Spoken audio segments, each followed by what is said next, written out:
Welcome back guys. Siyempre, PC Basic Tips. Nandito ngayon tayo sa bahay guys. Wala tayo sa shop. Sarado na yung shop.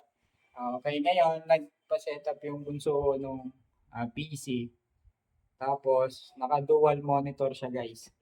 Sayang nga lang kasi kulang kami ng HDMI cable para matest sana yung dalawang monitor. Pero, working na yung ano natin, yung dual camera.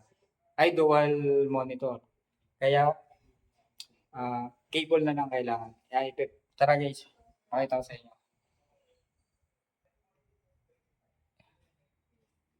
Ay guys, nandito. Kung naalala nyo yung bahay natin guys na na-upload dati. Yan pa plus user screen yan. Yan. Tapos na nga pala yung bahay guys. Susunod, itutur ko kayo sa bahay guys. Ang isang mabilisang tour. Okay guys, ito. Ito angas, di ba? Oh. Kapit niyan. Sa PC ng bunso ko to, bali. Ito yung gustong setup niya sa PC niya. Bali, so, ito yung Gundam. Nirebuild ko yung Gundam case natin. Yan, nirebuild ko yan. Pinataas ko lalo yung processor, yung ano nito guys, pinataas ko lalo yung system nito. Mataas system nito. Para sa akin, pwedeng-pwede na to. Ano yan, Ryzen 5 6 core yan guys, 6 core.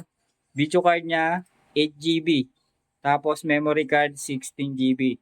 Yung SSD niya, yun lang ang ah, medyo bumaba kasi 500 GB lang nilagay natin. Pero yan guys, basic tips. Pag bibili kayo ng PC, kung gamer kayo guys, pwede nyo nang sundin yung build ko na to guys. 16 GB memory, Ryzen 5 6 core, 8 GB video card. Okay, yun yung set nyan guys. Kaya kahit mukha siyang malakas, malakas talaga siya guys. Huwag kayong magpapaloko sa mga ilaw Basta pag bibili kayo ng PC sa mga shop, sabihin nyo kung gamer kayo, pang gaming ang bilhin nyo guys. Kasi may mga 10k nakakita ko sa Facebook, mga 10k pa-hype video. Opo, kung gamer kayo, hindi para sa inyo yun guys. Mga pang estudyante lang yan, mga pang online school, ganun. Okay, ito na guys, balik tayo dito. Ito nga pala yun, O, di ba? Kulang lang kami ng cable guys, yung HDMI cable ito, yan. Nakalimutan ko umorder kasi kasi setup lang namin ngayon. Ayan no.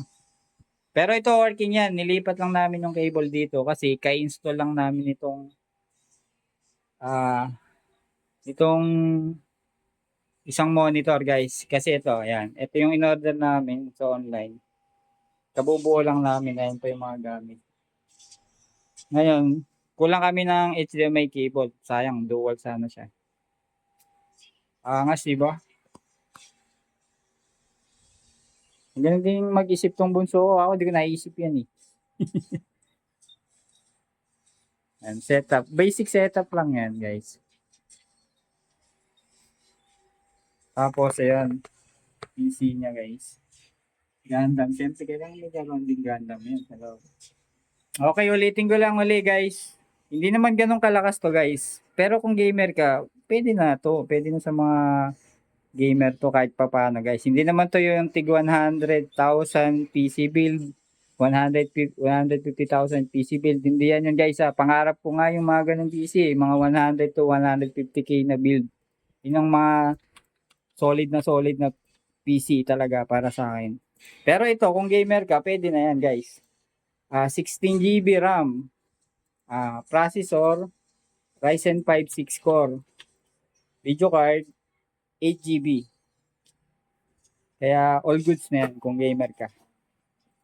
Okay, huwag kayong magpapaloko sa mga 10,000 pa-hype sa Facebook na nagbebenta na 10k, may PC build ka na. Putragis na yan.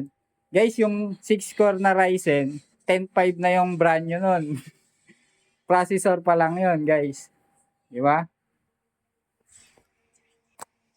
Okay, yun na guys. Ayan. Yan nga pala yung bunso ko. Ayaw kung hindi siya maano. Kailangan namin bumili ng HDMI cable para ma-test na namin yung dalawang monitor. Yan.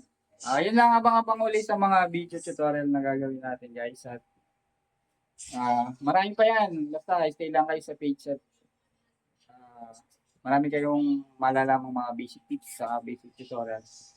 And guys, you know, angas ng PC niya, di ba?